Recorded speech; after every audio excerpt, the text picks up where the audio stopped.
বলছি যে তনু মুনিয়া থেকে শুরু করে কল্পনা চাকমা থেকে শুরু করে এই পর্যন্ত আসিয়া পর্যন্ত এই বাংলাদেশের উদাহরণ যে নারীরা কতটুকু অনিরাপত্তা নিয়ে এই বাংলাদেশে বেঁচে আছে।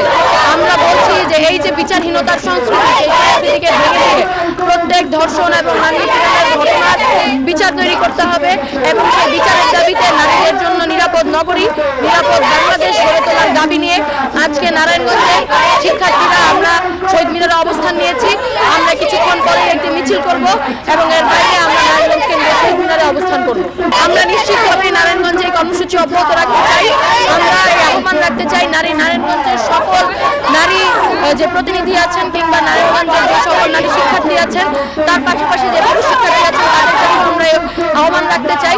আমরা একসাথে নারায়ণগঞ্জে একটা ধর্ষণ বিরোধী ধর্ষণের বিরুদ্ধে নারায়ণগঞ্জ মঞ্চ তৈরি করতে চাই এবং এই মঞ্চের মধ্য দিয়ে নারায়ণগঞ্জে আমরা একটা দীর্ঘমেয়াদী নারীদের জন্য নিরাপদ নগরী কিভাবে গড়ে তোলা যায় এই পরিকল্পনায় এগিয়ে যেতে চাই এবং আলটিমেটলি নারায়ণগঞ্জকে নারীর জন্য সহায়ক নারী বান্ধব একটা নিরাপদ নগরী হিসাবে আমরা গড়ে তুলতে চাই।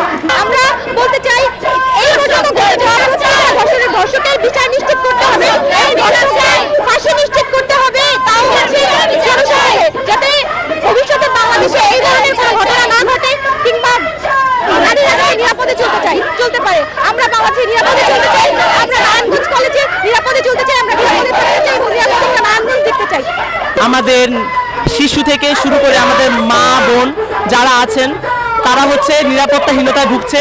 আমরা জুলাই আগস্টে যে একটা আন্দোলন করলাম, একটা গণ অভ্যুত্থান করলাম একটা বৈষম্যহীন সমাজ দাবিতে, সে জায়গায় নারী পুরুষ সকলে অংশগ্রহণের মধ্যে দিয়ে একটা আন্দোলন করলাম, একটা সাম্যের সমাজ। তাহলে সেই বাংলাদেশে আজ কেন আমাদের মা বোনরা স্ত্রীরা কেন নিরাপদভাবে বসবাস করতে পারছে না? রাষ্ট্র কেন তাদের দায়িত্ব নিতে পারছে না?